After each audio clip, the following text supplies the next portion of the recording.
السلام علیکم ورحمۃ اللہ وبرکاتہ۔ بسم اللہ والحمد للہ والصلاة والسلام علی رسول اللہ وبعد۔ آئے روز عورت کی آواز کا پردہ، عورت کی مسجد آمد کا مسئلہ، عورت کی امامت کی بات زیر بحث بنی رہتی ہے۔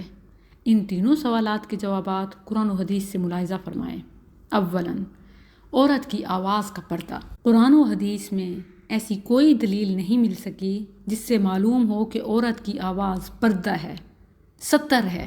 اجنبی یعنی غیر محرم مرد اسے سن نہیں سکتے، بلکہ اس کے اپوزٹ، اس کے خلاف قرآن و حدیث میں عورت کا مرد سے بات چیت کا طریقہ بیان کیا گیا ہے۔ یعنی بات کرنی ہو تو کیسے کریں۔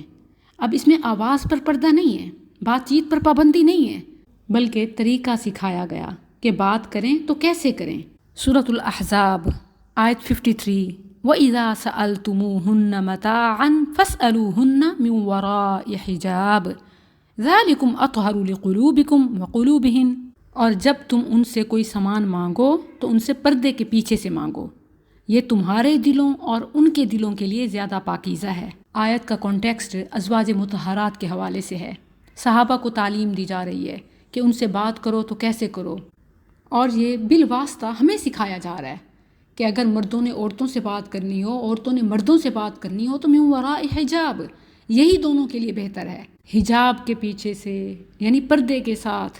مزید سورہ احزاب کی آیت 32 میں ایک اور بھی تاکید ہے، فَلَا تَخْضَعْنَ بِالْقَوْلِ فَيَطْمَعَ الَّذِي فِي قَلْبِهِ مَرَضٌ۔ بات کرنے میں نرمی نہ کرو کہ جس کے دل میں بیماری ہے طمع کر بیٹھے۔ وَقُلْنَا قَوْلًا مَعْرُوفًا، اور وہ بات کہو جو اچھی ہو۔ خود انصاف کیجئے، قرآن کی ان دو آیات کو اپنے سامنے رکھیں۔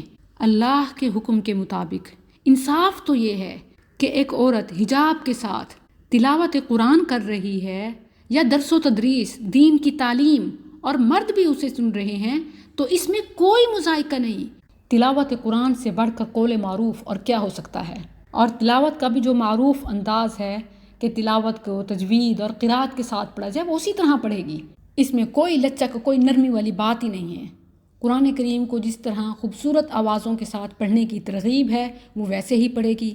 جہاں تک عام درس و تدریس کی بات ہے تو ٹو دی پوائنٹ، اپنی ٹون کو سٹریٹ رکھتے ہوئے جو میسج ڈیلیور کرنا چاہتی ہے کر سکتی ہے، پھر خواہ وہ تلاوت ہو، نظم ہو، درس و تدریس ہو، بیان وغیرہ۔ بعض لوگ سریلی آواز یعنی خواتین کے درس میں سر لگانے سے منع کرتے ہیں، یہاں تک بھی بات سمجھ آتی ہے، لیکن اگر انہی سے پوچھا جائے کہ کیا وداؤٹ سر آپ اجازت دیتے ہیں تو فوراً ہی ان کا فرقہ اور مسلک کا فتویٰ اس کے برعکس نکل آتا ہے۔ وائے؟ جبکہ اللہ نے اجازت دی ہے، وَقُلْنَا قَوْلًا مَعْرُوفًا، اور وہ بات کہو جو اچھی ہو۔ تلاوت قرآن سے بڑھ کر اور کیا اچھی بات ہو سکتی ہے؟ اور تلاوت قرآن کو تجوید اور قرات کے ساتھ پڑھنا یہ مرد عورت دونوں کے لیے ہے، صرف مردوں کے لیے نہیں۔ اور جہاں تک نظم وغیرہ کی بات ہے تو قول معروف کی معروف انداز میں اجازت ہے، جب تک کہ بے حیائی کا، فحاشی کا، ولگر کنٹینٹ نہ ہو تو پابندی اصل میں بے حیائی کی آواز اور بے حیائی کے انداز پر لگانی چاہیے، پھر خواہ وہ مرد کی ہو یا عورت کی۔ ہاں، عورت کے لیے بدرجہ اولا اس بات کی احتیاط ہے کہ وَقُلْنَا قَوْلًا مَعْرُوفًا، انہی سے خطاب ہے، اور وہ بات کہو جو اچھی ہو۔ تو اچھی بات اچھے انداز سے منع ہرگز نہیں کر سکتے، غلط بات اور غلط انداز سے منع کریں، نہ کہ اس کا گلا ہی گھونٹ دیں، کہ اس کی آواز پر بین لگا دیں، بے بنیاد، بے دلیل، وداؤٹ اینی شرعی ریفرنس، جبکہ شریعت نے اس کو بولنے کا اختیار دیا۔ اصل میں اس کے حقوق کو غصب کرنا چاہتے ہیں تاکہ وہ اپنے حق کے لیے بھی، شرعی حق کے لیے بھی آواز نہ اٹھا سکے، حق بات بھی نہ بول سکے۔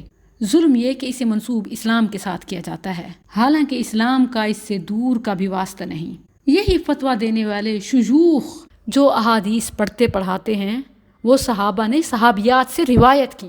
چند ایک حوالہ جات ہوں تو ریفرنس بتاؤں، یہاں تو طویل لسٹ ہے، سینکڑوں صحابیات سے ہزاروں احادیث مروی ہیں۔ سیدہ عائشہ رضی اللہ عنہا کا شمار مکثرین روات میں سے ہے، ان کی مرویات کی تعداد تقریباً 2210 تک ہے۔ عائشہ، ام سلمہ، میمونہ، ام حبیبہ، حفصہ، زینب بنت جحش، جویریہ، سودہ، خدیجہ رضوان اللہ علیہن، اور ان کے ساتھ صحابیات. کس کس کا میں آپ کو نام بتاؤں؟ چلیں ایک ریفرنس، جامع ترمذی کتاب المناقب 3838، ابو موسیٰ رضی اللہ عنہ جیسے فقیہ اور عالم صحابی عائشہ رضی اللہ عنہ کے علم و فضل کے متعلق اپنا اور اپنے جیسے دوسرے ساتھیوں کا تجربہ ان الفاظ میں بیان کرتے ہیں: ہم اصحاب رسول اللہ صلی اللہ علیہ وسلم کو جب کبھی کسی حدیث کے معاملے میں کوئی مشکل پیش آئی اور ہم نے اسے عائشہ رضی اللہ عنہا سے دریافت کیا تو ان کے پاس اس کا علم پایا. ذرا خود بتائیے، کیا اس وقت ہر بات لکھ کے سینڈ کی جاتی تھی یا ٹائپ کر کے شیئر کی جاتی تھی؟ آبویسلی کمیونیکیشن کا مین سورس آواز تھی، پردے کے پیچھے سے بول کے بتایا جاتا. اگر آواز پردہ ہوتی تو مسائل وغیرہ کے لیے رجوع ہرگز نہ کیا جاتا، نہ علم ہم تک پہنچتا. اب اگلی نسلوں تک علم پہنچانے کے لیے اللہ کا ڈر رکھیں اور عورت کی آواز کو مزید پردہ مت کہیں. اگر کوئی عورت خوش الہانی سے قرآن کی تلاوت کرتی ہے یا نارمل اور مدلل انداز میں تقریر کرتی ہے تو مرد بھی سن سکتے ہیں، فائدہ اٹھا سکتے ہیں. کتاب و سنت میں ایسی کوئی دلیل نہیں جس سے معلوم ہو کہ عورت کی آواز پردے کا حصہ ہے. صرف اتنی پابندی ہے کہ عام لوگوں سے گفتگو کرتے وقت لب و لہجہ ذرا سخت ہونا چاہیے. عورت کی آواز پر اعتراض کرنے والے بغیر سوچے سمجھے متفق علیہ حدیث کا حوالہ پیش کرتے ہیں کہ عورت کو تو باجماعت نماز میں امام کی غلطی پر متنبہ کرنے کے لیے سبحان اللہ کہنے تک کی اجازت نہیں، بلکہ امام کو غلطی بتانے کے لیے ہاتھ پر ہاتھ مارنے کا حکم ہے. حدیث ثابت ہے التسبیح للرجال والتصفیق للنساء، کہ مرد امام کو غلطی بتانے کے لیے سبحان اللہ کہیں اور عورتیں ہاتھ پر ہاتھ ماریں. لیکن یہ نماز کے لیے خاص ہے، عام طور پر کہیں یہ طریقہ نہیں آیا، وگرنہ اشارے سے بات کرنے کا حکم دیا جاتا. جبکہ صحابیات بڑے مجمع میں صحابہ کی موجودگی میں رسول اللہ صلی اللہ علیہ وسلم کے پاس آ کر مسائل بیان کرتی، سوالات پوچھتی، فتاویٰ لیتی، اور اسی طرح سفر میں بھی حضر میں بھی ایسا ہوتا رہا.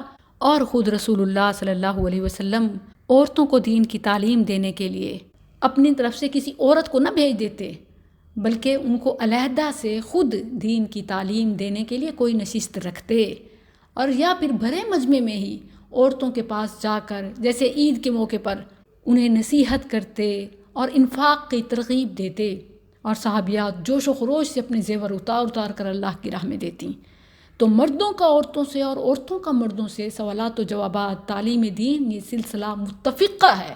اس کے باوجود بھی جب شرک کا رد کیا جاتا ہے، توحید کی بات کی جاتی ہے، اندھی تقلید کی مخالفت کی جاتی ہے، عورت کے آواز کا مسئلہ پھر سے کھڑا ہو جاتا ہے. لوگ امہات المؤمنین کا کلام سنتے تھے، محدثین کا صحابیات سے احادیث سننا اور روایت کرنا اس بات کی واضح دلیل ہے کہ عورت کی آواز عورہ یعنی پردہ ہرگز نہیں ہے. اب بھی اگر کوئی عورت کی آواز کو عورہ، پردہ کہتا ہے تو یہ اس کی اپنی بہت ہی کنزرویٹو بیکورڈ سوچ ہے جس کا اسلام سے ہرگز تعلق نہیں ہے. نہ صرف یہ بلکہ ائمہ حنفیہ، شوافع، ائمہ موالک وغیرہ کے نزدیک بھی راجح قول یہی ہے کہ عورت کی آواز پردے میں شامل نہیں ہے. الدر المختار 423/1 کے ریفرنس سے آپ ملاحظہ فرما سکتے ہیں.